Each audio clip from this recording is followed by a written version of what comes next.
Salom do'stlar, bu Kazakh Story Time. Biz boshlaymiz. Bir qism mehrsiz tugilgan kun va yurakka sanchilgan xanjar. Tongi umidlar va onaning tayyorgarligi.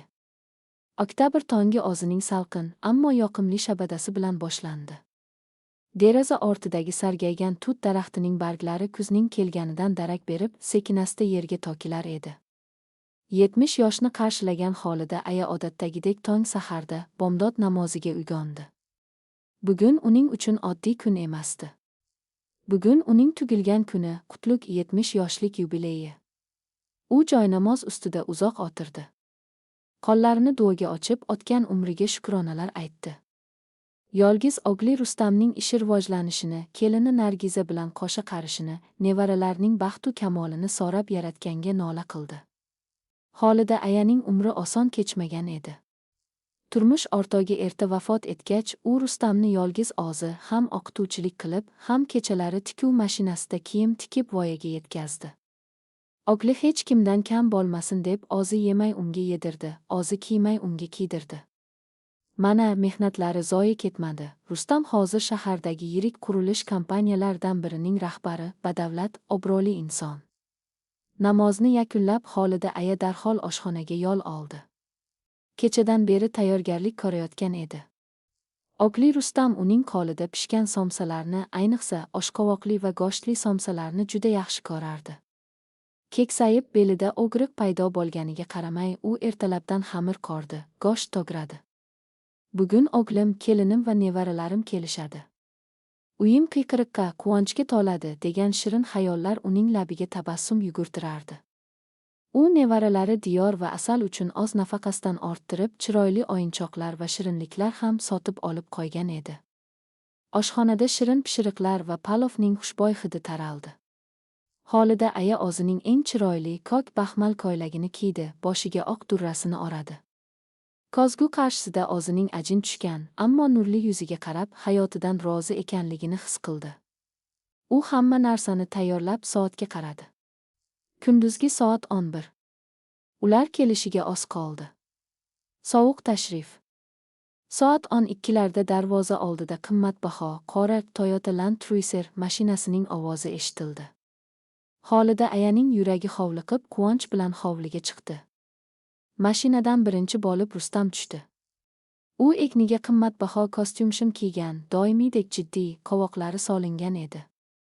Uning ortidan kelini Nargiza ko'rindi. Nargiza baland poshnali tuflida, egnida hashamatli palto, yuzida soxta va sovuq bir ifoda bilan darvozadan kirdi. Biroq mashinadan bolalar tushmadi. Rustamjon, bolam. Keldingmi? Xolida aya quchoq ochib o'g'liga peshvoz chiqdi. Rustam onasini sovuqqonlik bilan shunchaki yelkasidan ushlab ko'rishdi.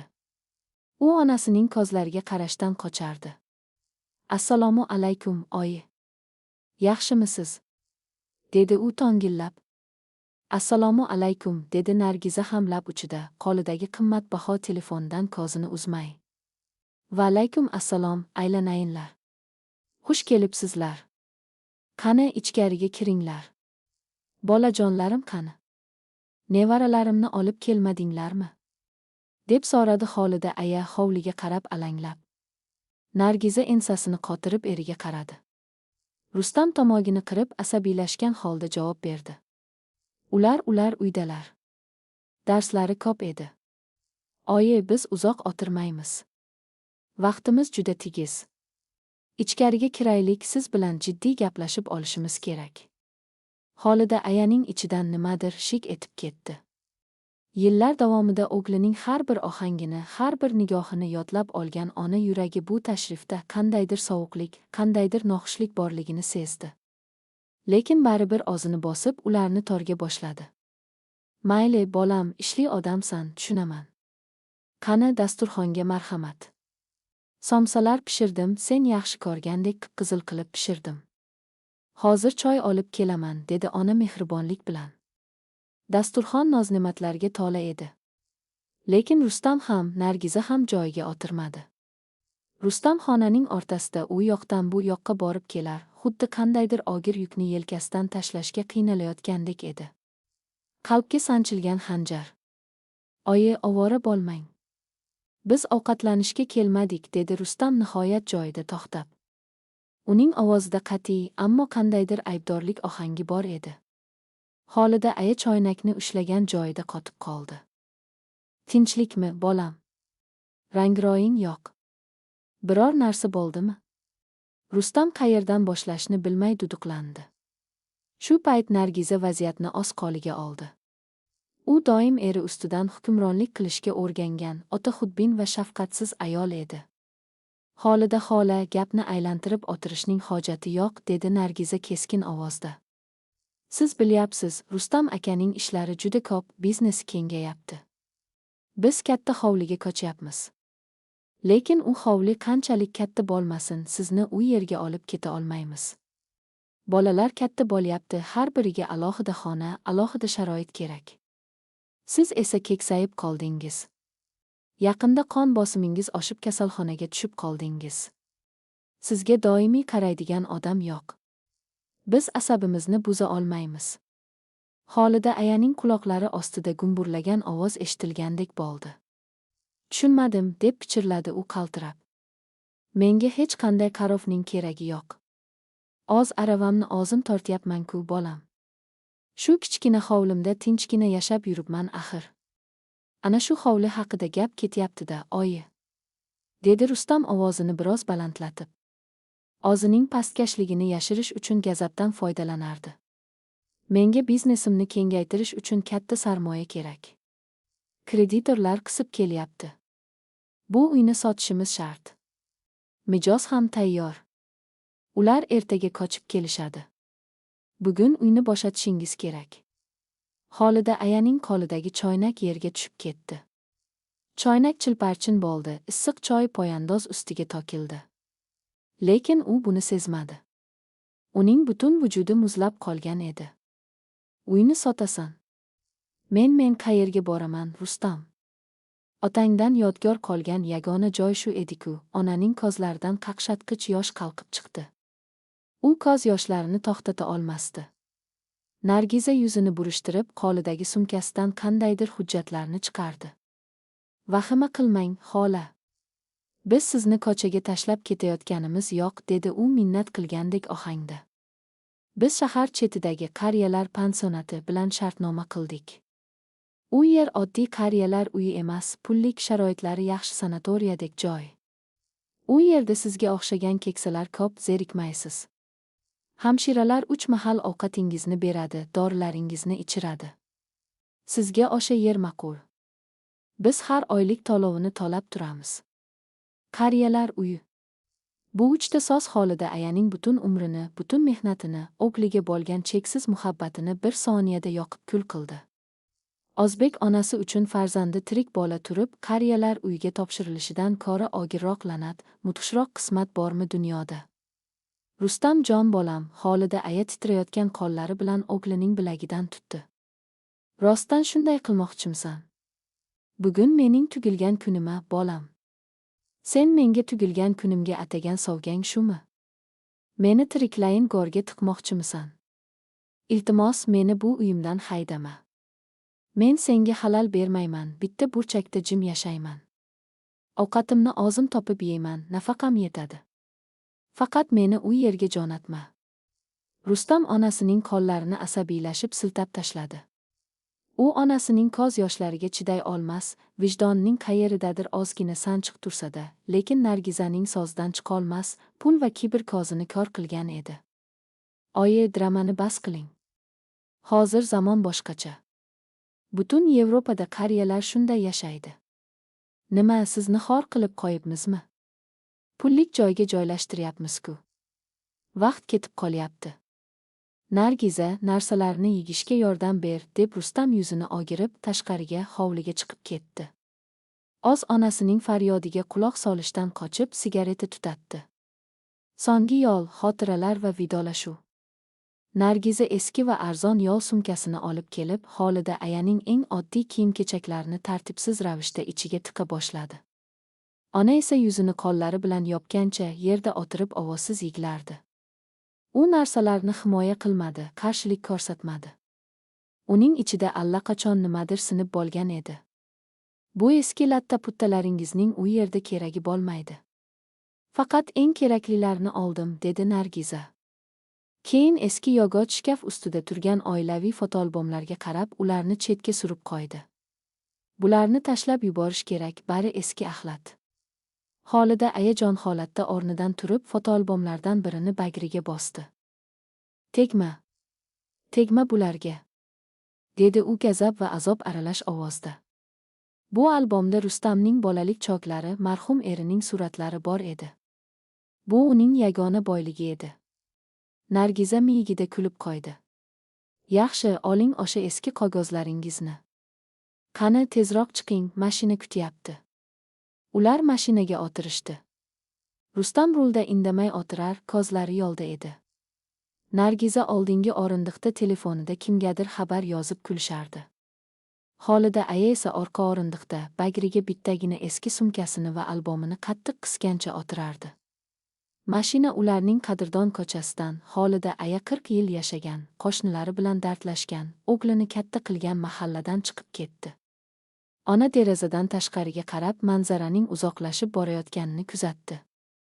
Uning xotirasida 60 lavhalari yashin tezligida ota boshladi. Mana Rustam 5 yoshda. Qattiq isitma qilib yotibdi.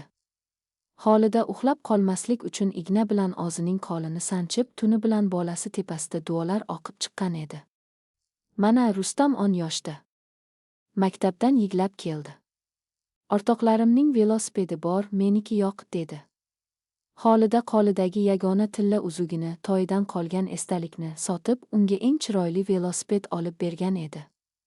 Mana Rustam 20 yoshda. Oyi, men kelajakda boy bo'laman. Sizga koshonalar qurib beraman. Sizni qo'limda ko'tarib yuraman, degan va'dalari. Mashina shahar markazidan uzoqlashib, shahar chetidagi kimsasizroq hududga kirib keldi. Baland panjaralar bilan o'ralgan, kulrang va sovuq bir bino oldida to'xtadi. Darvoza tepasida keksalarni parvarishlash markazi degan yozuv bor edi. Garchi nomi chiroyli bo'lsa-da, binoning sovuq fasadi, panjara ortida hassa tayanib, parishonhol aylanib yurgan keksalar bu joyning aslida unutilgan qalb egalarining qamoqxonasi ekanligini aytib turardi. Yolg'izlik qafasi va mudhish tunning boshlanishi. Rustam mashinadan tushib, yukxonadan onasining sumkasini oldi. Nargiza mashinadan tushmadi ham. U hatto deraza oynasini tushirib, xayrlashishni ham ep ko'rmadi. Rustam onasini binoning ichiga boshlab kirdi. Yo'laklar toza, ammo o'ta sovuq kasalxona isini taratardi. U yerda ularni markaz ma'muriyatidan bir ayol kutib oldi. Hujjatlar tayyor, to'lovlar o'tkazilgan. Onangizni on-tort xonaga joylashtiramiz. U yerda yana 2 keksalar bor, zerikmaydilar, dedi ayol rasmiy ohangda, xuddi qandaydir jonsiz buyumni qabul qilib olayotgandek. Rustam hujjatlarga tez-tez imzo chekdi. U imkon qadar tezroq bu yerdan ketishga oshiqardi. Imzo chekib bo'lgach, onasiga qisqagina, muzdek nazar tashladi. Bo'ldi, oyi. Endi shu yerda yashaysiz. Narsalaringizni o'zlari xonaga olib kirishadi. Men vaqt topib xabar olib turaman. Bolalarni ham olib kelaman, dedi u yolg'ondan duduqlanib. U onasini quchoqlamadi. Xayrlashuv so'zlarini aytishdan qochib tezda burildi-yu, eshik tomon yura boshladi. Rustam, dedi Xolida aya uning ortidan titroq ovozda. Rustam to'xtadi, lekin orqasiga o'girilmadi. Oq sutim rozi bo'lsin, bolam. Xudoyim insof bersin senga, onaning bu so'zlari yigi bilan aralashib, bo'g'zidan yulinib chiqdi. Rustamning yelkalari bir oz qaltirab ketdi, lekin u tezkor qadamlar bilan binodan chiqib ketdi. Deraza ortidan qimmatbaho mashinaning og'zidan quyuq tutun qoldirib, tezlik bilan uzoqlashgani eshitildi. Hamshira Xolida ayani on-tort xonaga boshlab kirdi. Xona kichkina, 3 tor temir krovat qo'yilgan edi. Deraza oldida 2 ko'zlari kirtaygan, dunyodan umidini uzgan kampirlar qotib qolgancha derazadan tashqariga qarab o'tirishardi. Ular yangi kelgan insonga hatto e'tibor ham berishmadi. Hamshira sumkani burchakdagi karavot ustiga qo'ydi. Mana sizning joyingiz. Soat 6da kechki ovqat.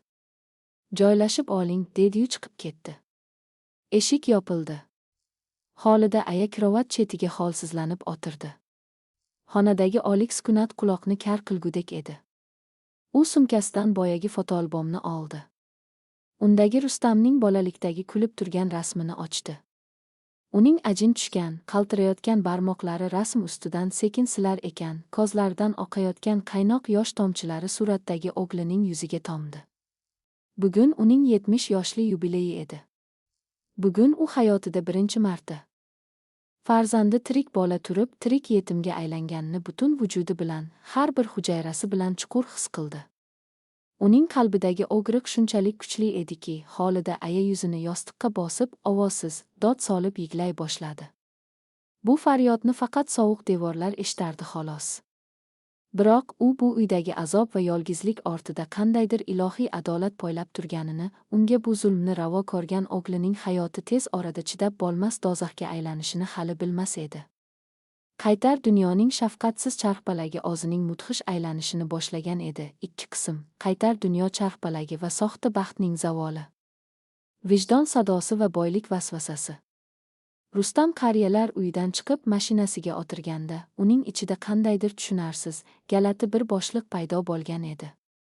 Onasining so'nggi so'zlari, yoshga to'la ko'zlari va "oq sutim rozi bo'lsin, bolam" degan faryodi uning quloqlari ostida qayta-qayta jaranglardi. U rulni qattiq qisib, gazni bosdi. Go'yoki tezroq yursa, vijdonining ovozidan qochib qutuladigandek. Mashina ichida og'ir jimjitlik hukm surardi. Nargiza telefonidan bosh ko'tarib erining asabiy holatiga e'tibor qildi. "Nimaga tumshuq osyapsiz?" dedi u beparvo ohangda, lab boyogini to'g'rilab. "Qutuldik-ku axir. Endi o'sha eski hovlini sotsak, Sherzod akaning loyihasiga pul tikamiz. 6 oydan keyin foyda 2 barobar bo'lib qaytadi." "Nargiza, balki xato qildikmikin?" deb gudrandi Rustam yo'ldan ko'z uzmay. "Bugun onamning tugilgan kuni edi. Hech bo'lmasa ertaga oborsak bo'lardi. Uning yiglaganini ko'rdingmi? Men o'z onamni tiriklayin go'rga tiqdim." Nargiza ensasini qotirib zaharxanda qildi. "Voy bo! Katta yoshli, jiddiy biznesmensiz-a, yana yosh bolaga o'xshab onangizning etagiga yopishasizmi? Nima bo'pti tugilgan kuni bo'lsa? O'sha qariyalar uyida zo'r nishonlab berishadi. Bizning orzularimiz, kelajagimizchi? Diyor bilan asalni chet elda o'qitamiz deganingiz qayoqda qoldi? Agar o'sha uyni sotmasak, Sherzod aka boshqa hamkor topib ketardi." Rustam "Sherzod va 2 barobar foyda" degan so'zlarni eshitib, ichidagi vijdon azobini bo'g'ib tashlashga urindi. Ha, u haq. Biznes shafqatsizlikni talab qiladi. Rustam shahar markazida yirik savdo majmuasi qurish loyihasiga qo'shilmoqchi edi. Buning uchun katta sarmoya kerak bo'ldi. Kreditorlardan qarz oldi, o'zining uyini garovga qo'ydi va yetmaganiga onasining hovlisini sotishga majbur bo'ldi. Ertasi kuni xaridorlar pullarni olib kelishdi. Rustam onasining uyini ko'z qirpmay sotib yubordi. Qo'lga kiritilgan barcha mablag'ni, o'zining bor-yo'g'ini Sherzod ismli ishonchli hamkorning xorijdagi offshor hisob raqamiga o'tkazib berdi. Sherzod bu pullar orqali qurilish materiallarini bojxonasiz olib kirishini va ish darhol boshlanishini va'da qilgan edi. O'sha oqshom Rustam va Nargiza shaharning eng qimmat restoranida o'zlarining buyuk kelajagini nishonlashdi. Dasturxonda eng qimmatbaho ichimliklar, qora ikra va shirinliklar. Nargiza Rustamning bo'yniga osilib, uni maqtar, dunyodagi eng aqlli va jasur erkak deb atardi. Lekin xuddi shu soatlarda shahar chetidagi sovuq va qorong'i xonada Xolida aya deraza oldida yiglab, o'g'lining omonligini tilab Tangriga nola qilayotgan edi. Uning duolari osmonga yetgan, ammo farzandining kibr va shafqatsizlikdan qurilgan qasri tez orada qulash arafasida edi. 1 oydan so'ng xiyonat va jar yoqasida. Oradan 1 oy o'tdi. Noyabrning sovuq yomg'irlari boshlandi. Rustam o'zining dabdabali ofisida derazadan shaharga qarab turardi. So'nggi 1 hafta ichida uning hayotida qandaydir tushunarsiz, asabiy holatlar ko'payib qolgandi. Sherzod telefonga javob bermay qo'ydi.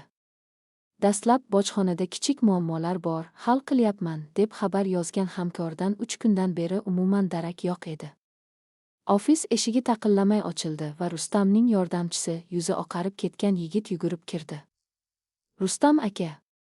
Katta muammo, dedi u hansirab. Nima bo'ldi? Nimaga eshikni taqillatmay kirasan? Deb baqirdi Rustam asabiylashib. Bankdan qo'ng'iroq qilishdi. Bizning barcha hisob raqamlarimiz muzlatilibdi. Prokuraturadan odamlar kelgan. Ular soliq to'lamaslik va soxta hujjatlar orqali pul yuvish jinoyati bo'yicha ish ochishibdi. Rustamning yuragi shuv etib ketdi. Nimalar deyapsan? Qanaqa pul yuvish? Biz yirik qurilish boshlayapmiz. Sherzod bilan bog'landingmi? Rustam aka. Sherzod aka O'zbekistondan chiqib ketgan ekan. Uning kompaniyasi bir oylik qalbaki firma bo'lib chiqdi. Siz o'tkazgan pullarning hammasi yopilgan offshor hisoblarga ketgan. Uni kecha xalqaro qidiruvga berishibdi. Biz barcha sarmoyadan ayrildik. Ustiga ustak kreditorlar hozir ofisning pastida turishibdi. Ular pullarini talab qilishyapti. Rustam joyida qotib qoldi. Butun xona uning atrofida chirpirak bo'lib aylanayotgandek tuyuldi. Uning miyasi bu ma'lumotni hazm qila olmasdi. Qanday qilib? Axir Sherzod uning eng ishongan do'sti, oilaviy bordi-keldi qiladigan insoni edi-ku. U onasining uyini, o'z uyini, bor-budini shu qallobga ishonib topshirdimi? Yo'q, bo'lishi mumkin emas. Bu qandaydir xato. Rustam telefonini olib Sherzodning raqamini tera boshladi. Chaqirilayotgan abonent xizmat doirasidan tashqarida. Ushbu sovuq avtomat ovozi uning hayotiga chiqarilgan olim hukmidek yangradi. Eshik ochilib, qora kurtka kiygan ikkita barzangi, kreditorlarning odamlari kirib keldi. Ular Rustamga zarracha hurmat saqlamay, to'g'ri uning stoli oldiga kelishdi. Xo'sh, Rustam aka. Vaqt tugadi. Pullarni qachon qaytarasiz? Dedi ulardan biri xirillagan ovozda. Yigitlar, menga ozgina vaqt beringlar.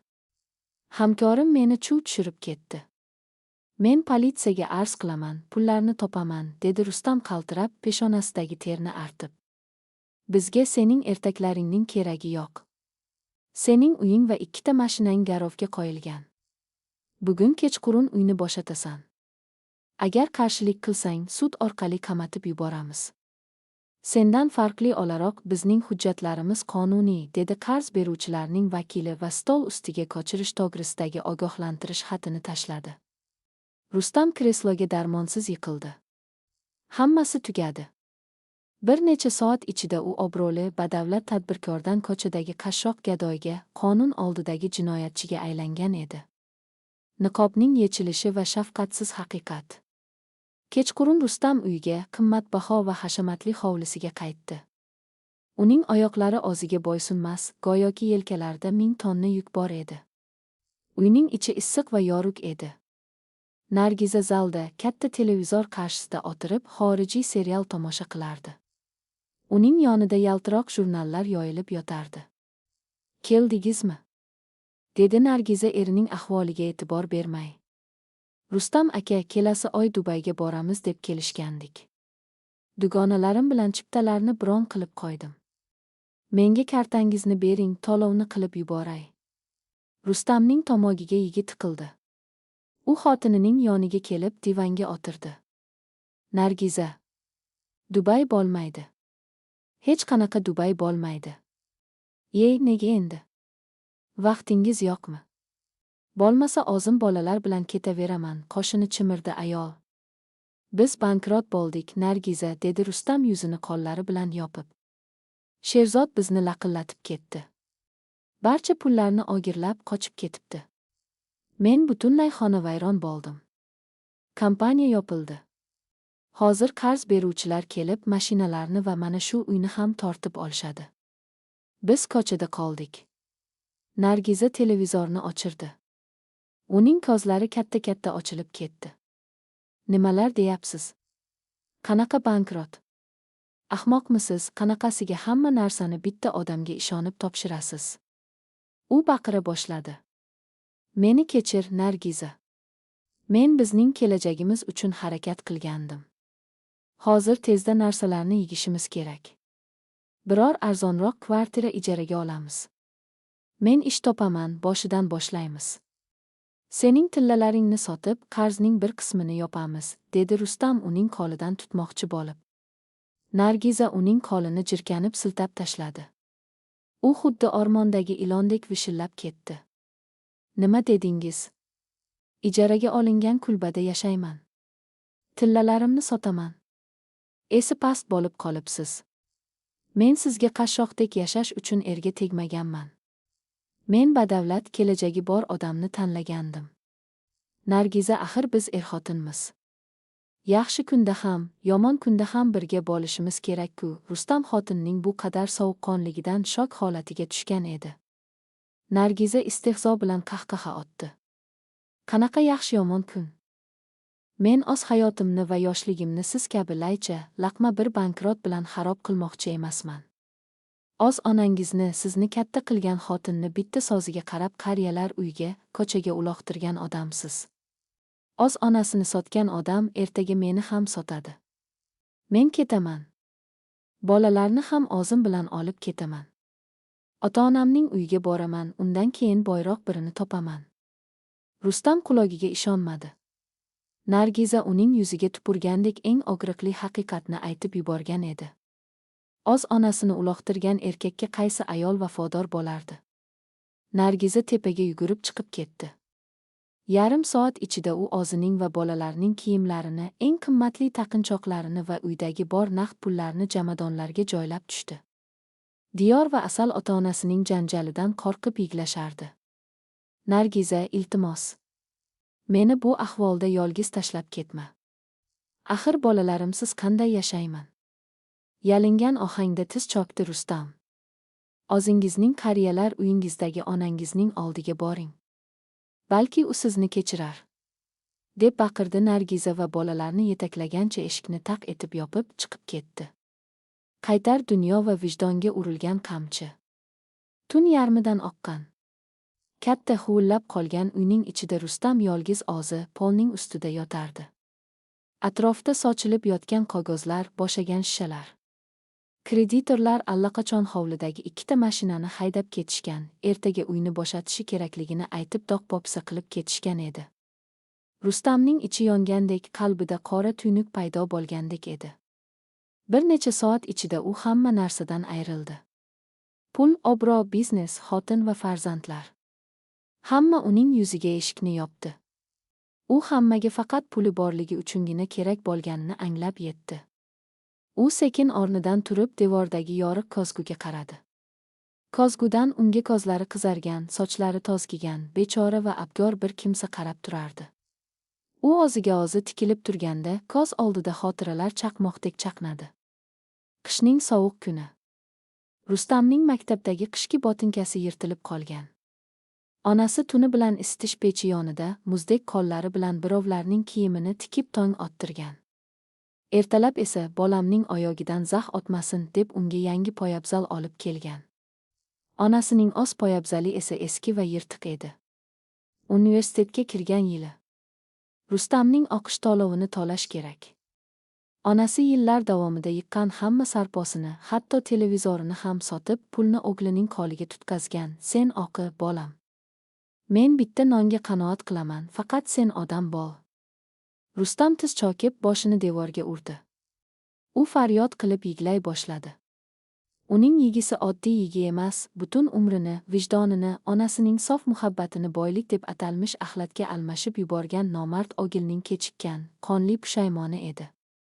Onajonim, men nima qilib qo'ydim? O'z ota hovlisida tinchgina qarishni, bittagina nevaralarini ko'rib quvonishni orzu qilgan mushtiparimni qanday qilib yiglatib ko'chaga haydadim? O'z qo'llarim bilan onamni qafasga tiqib keldimi? U onasining qariyalar uyiga tashlab ketayotgandagi o'sha mungli nigohini yodiga oldi. Oq sutim rozi bo'lsin, bolam. Oq sutingiz ursin meni, onajon. Men farzand emas, nonkor hayvon ekanman. Qargishingiz urdi meni. Xudo menga o'z jazomni berdi, deb baqirdi Rustam zimiston xonada. Uning dardi shunchalik og'ir ediki, qalbini go'yoki millionlab ignalar teshib o'tayotgandek tuyulardi. O'sha kuni u nafaqat onasining uyini, balki onasining yuragini tiriklayin sotib yuborgan edi.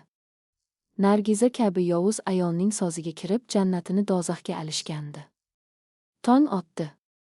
Qishning ilk qori yog'a boshladi. Rustam egniga eski paltosini kiydi. Unda na mashina, na pul, na borar joy qolgan edi. Uning bitta maqsadi bor edi, nima qilib bo'lmasin, onasini topish. Uning oyoqlariga yiqilib tuprogini opib kechirim so'rash. Garchi onasi yuziga tupursa ham, to olguncha uning oldida chok tushib yalinish.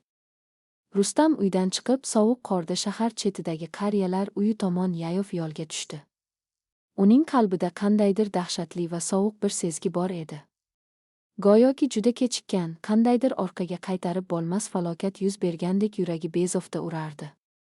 Shu on, ufqda muzdek shamol esdi va Rustam o'z onasining o'sha sovuq palatada nimalarni his qilganini, u qanday o'zbek onasiga xos matonat bilan qismatini qabul qilganini ko'rgandek bo'ldi.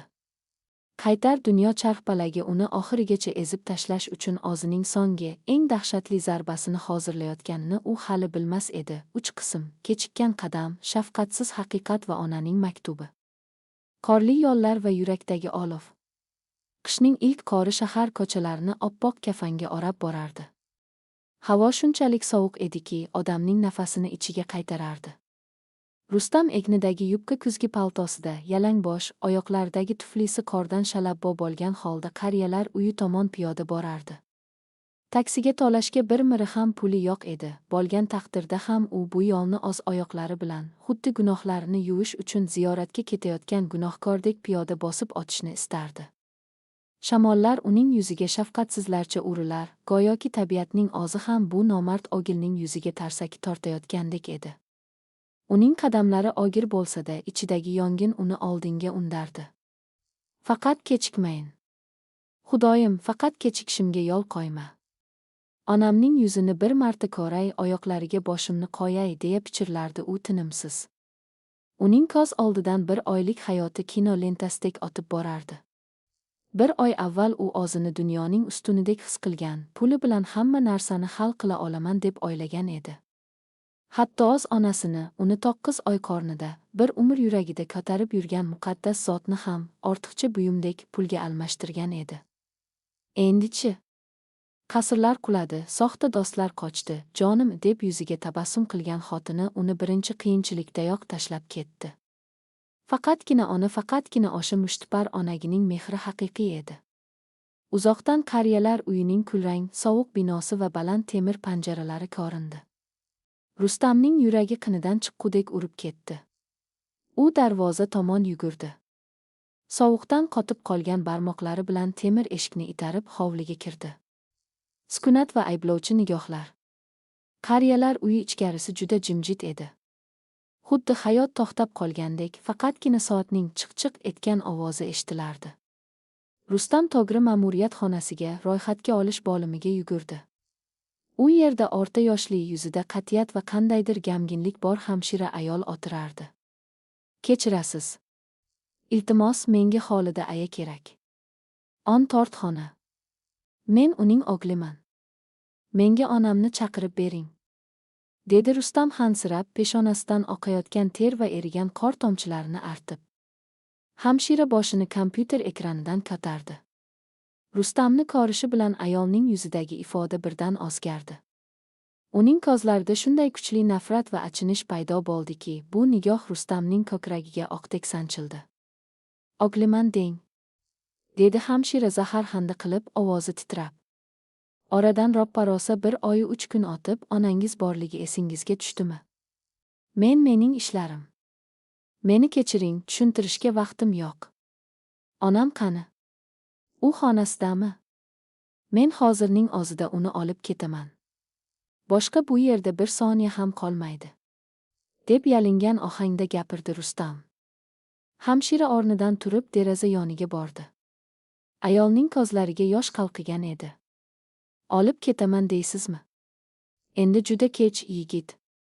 Siz onangizni olib ketishga ulgurmadingiz, dedi ayol og'ir yutkinib. Rustamning tizzalaridan mador ketdi.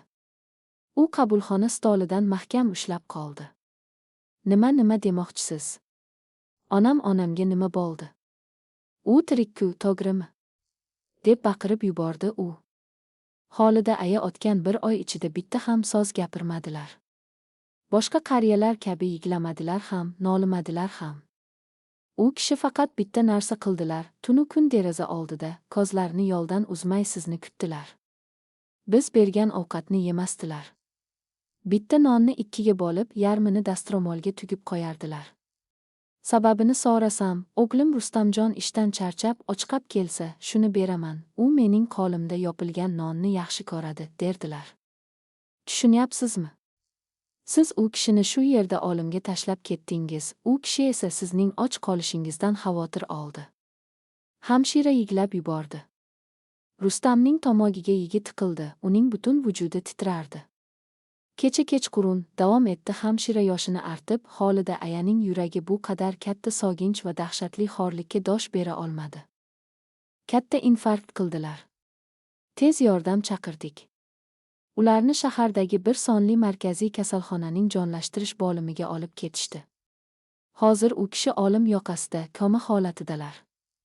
Rustam boshqa hech narsani eshita olmadi. U ortiga burildi-yu, kasalxona tomon telbalardek yugurib ketdi. Uning ortidan hamshiraning ketishdan oldin u kishi sizga bitta tuguncha qoldirgandilar, degan so'zlari havoda muallaq qoldi, ammo Rustam buni eshitmasdi. Uning miyasida faqat bir fikr aylanardi: yashang, onajon. Meni kechirmaguningizcha jon bermang. Reanimatsiya eshigi va shifokorning hukmi. Shahar markaziy kasalxonasining uzun, oq va muzdek koridorlari. Havoda dori, yod va olimning sovuq hidi aylanardi. Rustam jonlashtirish, reanimatsiya bo'limining og'ir shisha eshigi oldiga yetib kelib, shilq etib yerga o'tirdi. Obkasi tolib, nafas ololmay qolgandi. Eshik ochilib, xalat kiygan, yuzida charchoq ifodasi bor keksa shifokor chiqdi. Shifokor. Rustam darhol uning oyoqlariga tashlandi. Xolida aya kecha qariyalar uyidan olib kelingan ayol. U kishi qanday? Men o'g'liman. Iltimos ayting, onam tirik deng. Shifokor Rustamga shunday bir nazar bilan qaradiki, bu nigoh mingta qamchidan ham qattiqroq zarba bo'ldi. Keksa shifokor uni yelkasidan ushlab turgazdi. Siz o'g'limisiz? O'sha onasini qariyalar uyiga topshirib, bir oy davomida xabar olmagan o'g'ilmisiz? Shifokorning ovozida shafqatsiz bir nafrat bor edi. Men xato qildim. Men iflosman, hayvonman. Faqat yordam bering. Qancha pul kerak bo'lsa topaman. Deb yig'lardi Rustam yosh boladek pishqirib. Pul. Shifokor achchiq jilmaydi. Menga qarang, yigit. Biz shifokorlar insonning tanasini o'z o'rniga qo'yishimiz, tomirini tikishimiz, hatto to'xtagan yurakni ham elektr toki bilan qayta yurgizishimiz mumkin. Lekin biz parchalangan, tiriklayin ezib tashlangan qalbni davolay olmaymiz. Onangizning yuragi kasallikdan to'xtamadi. U kishining yuragi qayg'udan, darddan yorilib ketdi. Ularning organizmida yashash uchun hech qanday kurashish instinkti qolmagan. Ular o'z ixtiyorlari bilan hayotdan voz kechyaptilar. Rustamning tizzalari bukilayotgan edi. Yo'q, bunday qilmang. Menga ozgina vaqt bering. Bir marta kiray, u kishi bilan gaplashay. Mening ovozimni eshitsalar, albatta qaytadilar. Men ularga yolg'iz ekanliklarini emas, men tavba qilganimni aytishim kerak. Iltimos. Shifokor og'ir xo'rsindi. U kishi komada. Apparatga ulangan. Lekin mo'jiza yuz berib, ovozingizni eshitishlariga umid qilamiz. Hozir hamshira sizga maxsus kiyim beradi. Faqat 5 daqiqa. Kirishdan oldin qariyalar uyi xodimlari berib yuborgan mana bu narsani oling. Bemor kasalxonaga keltirilganda buni qo'llarida qattiq qisib olgandilar. Barmoqlarini zo'rga ochib oldik. Shifokor Rustamga o'sha kichkina tugunchani va qog'ozga o'ralgan eski, sargaygan fotoalbomni uzatdi. Rustam titrayotgan barmoqlari bilan uni oldi. Onaning maktubi, qon bilan yozilgan mehr. Rustam koridorning bir burchagiga otib tugunchani ochdi. Ichidan bir bo'lak qotib qolgan non, o'zining bolalikdagi kichkina oq ko'ylagi va buklangan, yosh tomchilaridan yozuvlari xiralashgan bir varaq qog'oz chiqdi. Qog'oz o'quvchilar daftaridan yirtib olingan, onasining qaltiragan qo'llari bilan yozilgan maktub edi. Rustam devorga suyanib, ko'z yoshlari orasidan onasining maktubini o'qiy boshladi. Mening ko'z nurim, qalbimning yolg'iz quvonchi, Rustamjonim. Agar shu qog'ozni o'qiyotgan bo'lsang, demak men bu dunyoni tark etayotgan bo'laman. Jon bolam, aslo yig'lama. Sendan bitta o'tinchim bor, o'zingni ayblama. O'sha kuni meni bu yerga tashlab ketganingda, sen menga yomonlik qildim deb o'ylading. Nargiza qizimni ham koyima. U hali yosh, dunyoning past-balandini bilmaydi, o'z bolalari uchun sharoit xohladi, bu uning haqqi. Men senga hech ham xafa emasman, bolam. Bilyapsanmi, men bu yerda ko'p o'yladim. Men senga halal berayotgan edim. Sening uyingda kulgum bilan, qariligim bilan sizni siqib qo'ygan edim. Shu yerga kelganim yaxshi bo'ldi. Rustamjon, mening qora ko'zim. Tushimda seni ko'rdim. Qandaydir xafa, siqilib yurgan emishan. Ishlaring orqaga ketayotgandek tuyuldi. Yuragim gash. Agar hayotda qoqinib qolsang, agar atrofingdagilar yuz o'girsa, aslo siqilma. Men yaratgandan kechayu kunduz so'radim, Xudoyim, o'g'limning barcha azoblarini, dardlarini menga ber. Uning kasalini, bankrotligini, qiyinchiligini o'zimga olayin. Uning hayotida faqat yorug'lik bo'lsin deb yig'ladim. Bolam. Eski hovlidagi tut daraxtining tagida, sen bolaligingda o'ynaydigan joyda kichkina quticha ko'mib qo'yganman. O'sha yerda otangdan qolgan va o'zim yigib yurgan bir nechta tilla tangalar bor. O'shani sen uchun asragandim. Agar puling qolmasa, o'shani qazib ol, ishingni boshidan boshla. Va yana har doim issiq kiyinib yur. Qish yaqinlashyapti. Sening tomog'ing tez og'rib qoladi. Meni qariyalar uyiga berganing uchun sendan oq sutimni kechdim deb o'ylama. Onalar o'z bolasini hech qachon qargamaydi. Men seni kechirdim. Men seni shu qadar qattiq yaxshi ko'ramanki, sening bitta tabassuming uchun 1000 marta do'zaxda yonishga roziman. O'zingni asra, bolam. Meni kechir, senga boshqa yordam berolmaganim uchun. Seni cheksiz sog'inib, onang. Rustam maktubni o'qib bo'lar-bo'lmas, uning ko'kragidan shunday bir faryod otilib chiqdiki, kasalxona devorlari larzaga kelgandek bo'ldi. U qog'ozni yuziga bosib, dod solib yig'lardi. Odamlar, hamshiralar unga qarab turishar, lekin hech kim uning qalbida portlagan olovni o'chira olmasdi. Men iflosman. Men qotilman deb yerni mushtlardi u o'zining xiyonati evaziga onasidan faqat la'nat, qargish kutgan o'g'il, maktubdagi bu qadar sof, ilohiy kechirimni, fidoyilikni o'qib, ruhiy jihatdan butunlay sinib, parchalanib ketgan edi. Uning barcha yo'qotgan boyliklari, Nargizaning ketib qolishi, bularning bari onasining shu birgina so'zi oldida bir chaqaga qimmat edi. Nargiza ozgina qiyinchilik uchun uni tashlab ketdi, onasi esa uni qariyalar uyiga tiriklayin ko'mganida ham uni duo qilib yotardi. So'nggi daqiqalar va onaning yonida. Hamshira yig'layotgan Rustamni yelkasidan ushlab, unga yashil tibbiy xalat va niqob tutqazdi. Tiring. Vaqt ketmoqda. Hozir yig'lash vaqti emas, onangiz sizni kutyapti, dedi u yumshoq, lekin qat'iy ovozda. Rustam xalatni kiyib, duduqlana jonlashtirish bo'limining shisha eshigidan ichkariga kirdi. Xonaning ichida olim sukunati hukmron edi. Faqat burchakdagi apparatning pip-pip degan bir maromdagi sovuq tovushi eshitilardi. Oq choyshabga o'ralgan krovat ustida uning onasi Xolida aya yotardi. Rustamning qadamlari muzlab qoldi. U onasining bu qadar ozib, kichrayib qolganini ko'rib dahshatga tushdi. Bir oy ichida onasi go'yoki 10 yilga qartaygan, yuzidagi yorug'lik o'rnini chuqur ajinlar va gam egallagan edi. Burniga va og'ziga turli xil shlanglar ulangan. Rustam asta-sekin yurib karavot yoniga keldi. U tiz chokib, onasining muzdek tomirlari bortib chiqqan holsiz qo'lini o'z yuziga bosdi. "Onajon", deb pichirladi u, ko'z yoshlari onasining kaftini namlab. "Men keldim. Sizning nomard, baxtsiz o'g'lingiz keldi. Eshitayapsizmi, onajon? Ko'zingizni oching. Iltimos, meni tashlab ketmang." Kasalxona apparatining ekrani bir tekis chiziq chizib borar, Xolida aya hech qanday reaksiya bildirmasdi. Rustam onasining quloqiga yaqinlashdi va butun qalbini ochib dardini aytdi. Siz haqsiz ekan, onajon. Men adashdim. Katta bir jarga quladim. Do'stlarim pulimni o'g'irlab ketishdi. Hamma mol-mulkimdan ayrildim. Hatto Nargiza ham meni tashlab ketdi. Men ko'chada qoldim, onajon. Mening hech kimim qolmadi.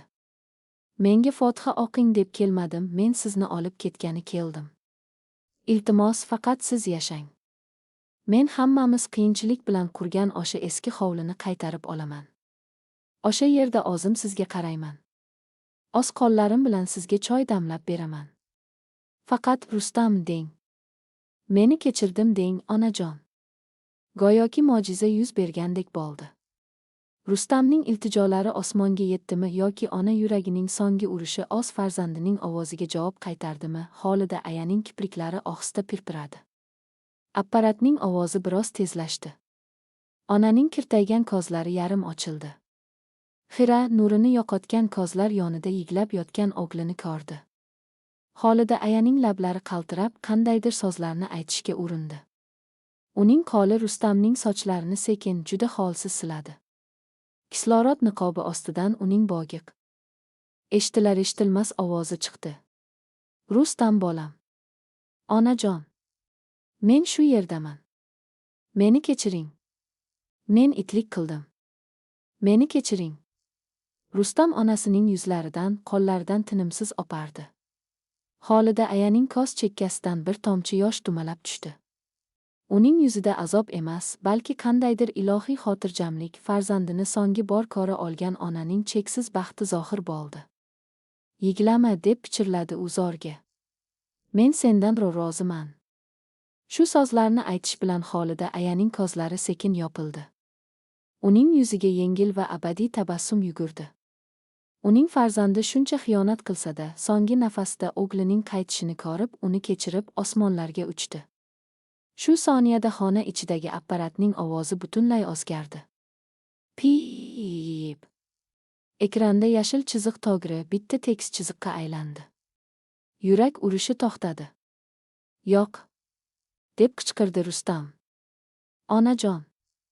Yo'q. Shifokor. Yordam beringlar. U kishi ketib qolmasinlar. Shifokor. Rustam onasining ko'kragiga yopishib o'zini yo'qotgudek dod soldi.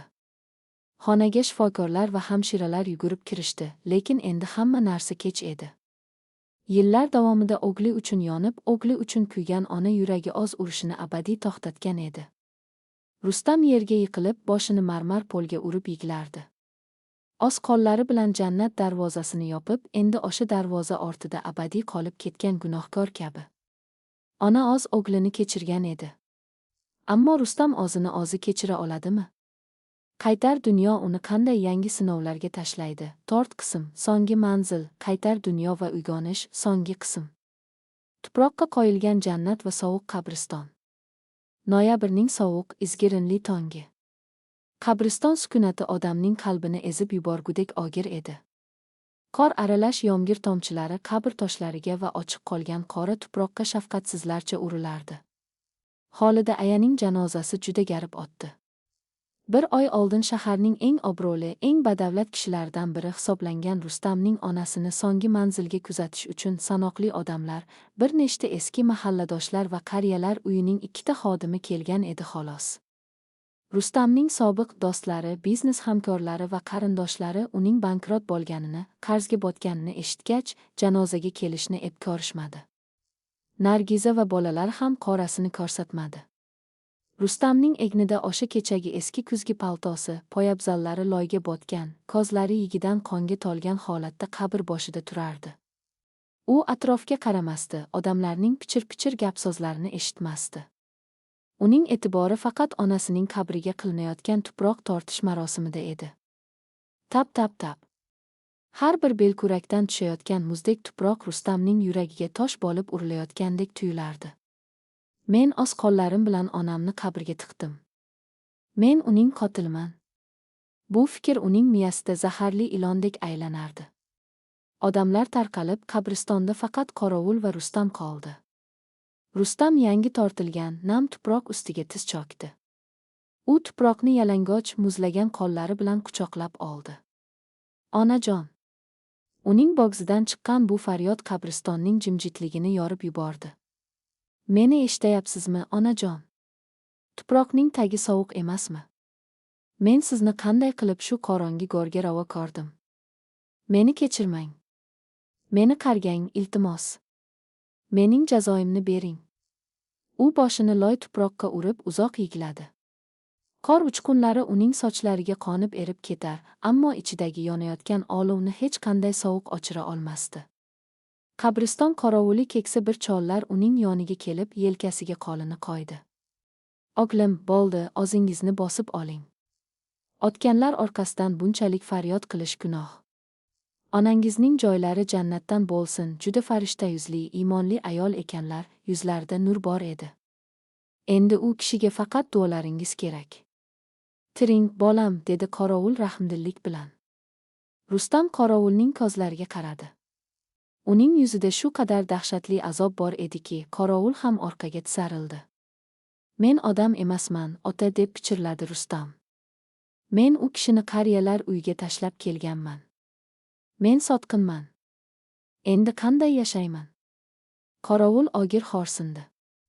U hayoti davomida ko'p narsalarni ko'rgan edi.